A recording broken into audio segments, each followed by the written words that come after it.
Hello guys, so today we have a new update releasing in a few hours. As of recording this video, when I'm streaming or in my Discord, I tend to get a lot of questions like, oh, what is the fastest way to grind this plane or that plane? So I thought I'd make this video and explain, in my opinion, what the best ways to grind the A-18 and the Su-30SM are. I can foresee a lot of people asking this question, so I thought, hey, maybe I'll make a video about it so I can help a few people get their planes a little bit faster. It doesn't matter if you're going for the FA-18A or the FA-18C late, this will work for both of them. Also, if you're only interested in, say, USA or Soviets, there are chapters down below so you can skip to whatever you want to watch. Starting with the United States, the obvious choice is going to be the F-15E. If you've played top tier USA before, you're probably going to know this plane pretty well. It has extremely powerful engines. It climbs like a rocket. It can carry 8 AMRAAMs or 6 AMRAAMs and 2 AIM-9Ms. Those are the two loadouts I'd recommend anyway. And really, along with the Eurofighter, this thing is the king of high altitude. And you can play it like that, sure. You can climb up to 40,000 feet or 10 kilometers, whatever, and rain AMRAAMs down. The problem is that a lot of people are used to this playstyle now, and because people are used to it, a lot of them are going to know how to dodge or at least see them coming and just run away and out energy it, right? So actually, I think the fastest way to grind, if you care about KD, you're not going to like this, but hey,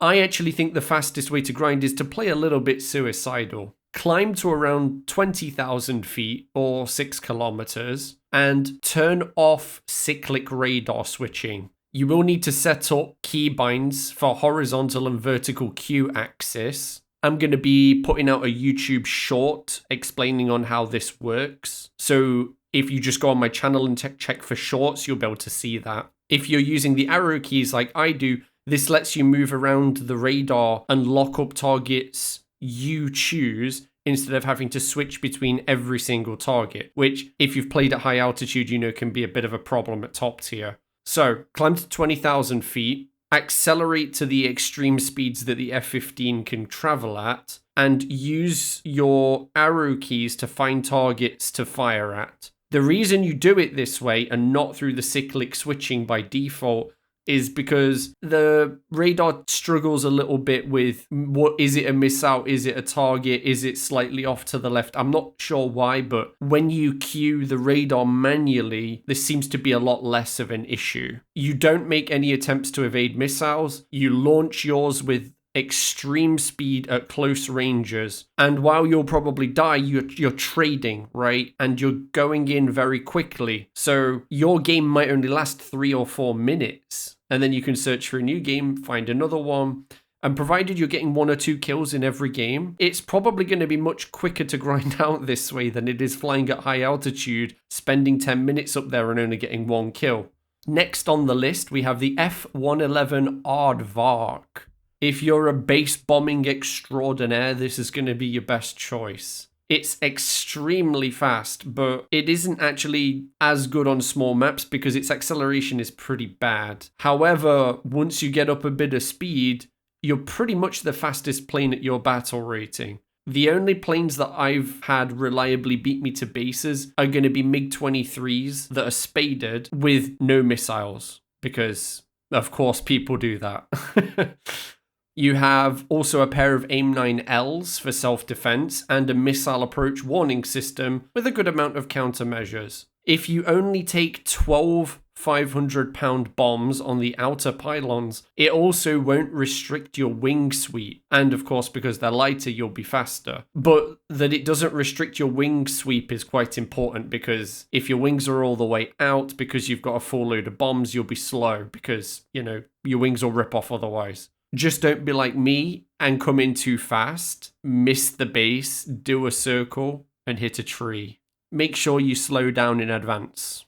Lastly, and the best grinder for the United States is going to be the F-4S Phantom, or J. Pretty much everything I'm going to say applies to both of them. They're almost identical. The F-4S has a helmet-mounted sight, and I don't think the J gets it, but Your best loadout here is going to be 5 Sparrows, 2 Sidewinders, and 2 Incendiaries on the outer pylons. And guess what? On this plane, that's correct. You don't lose anything. You can take those pair of Incendiaries. They're light. You can destroy a base with them. But you don't have to give up any armament at all. They're basically free. And if it looks like you're going to get into a bit of a sticky situation, you can always just drop those incendiaries or jettison them. So really, you're not losing anything by having the ability to destroy a base. Also, by following that base bombing route, it actually keeps you safer. You'll be with your teammates.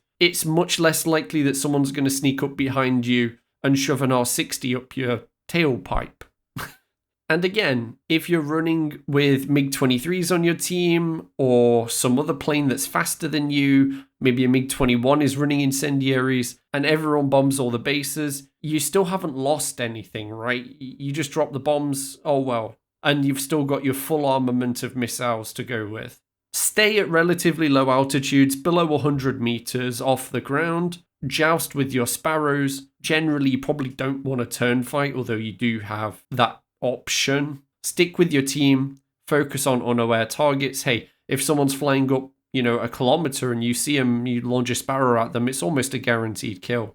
Because the F4S and F4J combine base bombing with amazing offensive capability at the same time, I'd say that this is definitely going to be the best plane to grind with. Moving on to the Soviets, you've got 3 choices here as well. First is going to be the Yak-141. This plane is sitting at 12.7. It's got great acceleration. It doesn't have the best top speed in the known universe, but it's supersonic, and you'll often be ahead of your team because of your great acceleration out the gate. The missiles as well are among the best missiles in the game in terms of performance. And of course, we're talking about the R-27ER. They're very agile, they have long range, they have a lot of energy. Everybody that's played top tier is going to run into these things and they're going to ruin your day. On top of that, you can carry a pair of R-27s, just the basic ones, but the R-27R and the R-27T are both great missiles as well. This thing kind of turns like a UFO. Even at Mach 1, you can pull a lot of G in this thing and swing that nose around very quickly. If you're looking for a pure fighter in the Soviet tree to grind with, really the Yak-141 is going to be your best option because the Su-27 isn't that great now, and neither is the SM, and it's going to be even more power crept in the next update when you've got a whole bunch of very strong planes at 14.0. So back to the Yak-141. You also have thrust vectoring, the old school version of thrust vectoring, the same as the Harrier where you can direct your nozzles. Again, there's a bit more limitation on this plane with thrust vectoring than on the Harrier, but in a sticky situation, if you get into a turn fight and you end up going quite slow, you can hover, you can do all of that nonsense. And again, it has amazing missiles. You're always going to be going with the R-27ER, but whether you choose the R-27R or the R-27T, that's really up to you. The R-27R has the advantage of being radar guided, so there's no way they're going to flare it, right? But on the other hand, the R-27T has counter measures. It's very difficult to flare if you fire it from rear aspect, and it has all the energy of an R-27, so it's pretty hard to outrun as well. The battle rating is also quite important. It's 12.7. This is an excellent battle rating because everyone's going to be playing top tier. 14.0 is going to be extremely oversaturated. As well, you're going to see a lot of people grinding at 12.0 and 11.7 in planes like the MiG-23 Premium and the F4S. So I would expect to see a lot of down tiers in this thing. It's really going to be a monster tomorrow and for the foreseeable future. Next up for the base bomb enjoyers, we've got the Su-34. And when I say base bomb enjoyers, I mean this thing is god tier. It's probably the best base bomber in the entire game, which also has access to the R-77 and R-73. So it's not even completely defenseless. The best loadout and what you're going to be base bombing with are the 6 Grom. On top of that, you can take 2 R-77s and 2 R-73s. You'll want to climb out. Use CCRP to select a target. You can't use regular targeting with the pod because you can't target something more than 20 kilometers away manually with the targeting pod. The Su-34 having an inbuilt targeting pod. Use CCRP to select your targets, get up to Mach 1, about 6 kilometers, and then even 30 kilometers out, you can yeet 3 of these at each base. And that's 2 bases for free. It's literally free real estate. And there aren't a whole lot of base bombers at top tier anyway. You are in 0 danger, and you can get 2 bases for free every game. Then you can either land and go out as a terrible fighter with R-77s. You can go out and bomb ground targets with the Groms or any of the other Soviet ground ordnance that this thing has. It basically can carry everything. This thing is the best grinder by far because it has guaranteed risk-free RP. So next is the MiG-29 913, the one at 12.7. So the MiG-29 is quite a nice balance, right?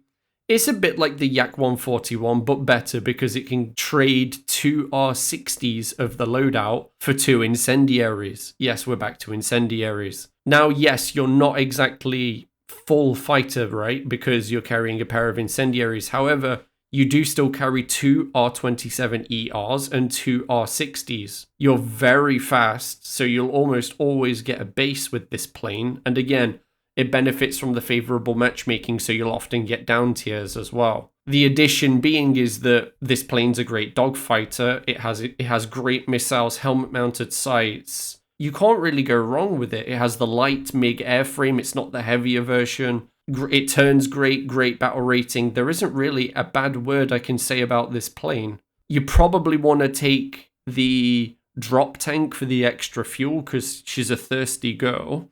But once you go in, you drop your incendiaries, you're still a great fighter with great missiles. And this is probably going to be the best balance for people that don't want to just mindlessly yeet Groms off into the distance for hours at a time. This lets you get consistent RP, pretty much guaranteed because you're very fast, while also allowing you to have fun and play as a fighter and actually play the game at the same time. So now at the end, onto the tips and tricks, the little annex at the end. Basically, but first off, I'm just going to say premium account is incredibly helpful when it comes to grinding. It gives you double research and it basically turns every plane into a premium. If you can pick it up on sale, it's better than buying a premium, in my opinion, even if it is time limited. Because it lets you grind up the trees naturally instead of making large skips. But like I said, tips and tricks. The trick really is to use the Battle Pass shop, because if you go into the Battle Pass shop, you can buy a random crate with either an SL or an RP booster in it for 400 war bonds. So it's basically a way of converting one resource into research. If you really want to research quickly, and I mean you really are thirsting after that F-18 or the Su-30, you can trade a few war bonds to speed that process up a bit. I personally think there are better things to spend war bonds on, but it is an option if you want to. There's also a new feature that will be coming out with this update, apparently. Don't hold me to this, but they've posted a dev blog about it. So it lets you re-roll 2 things like wagers, orders, boosters, something like that.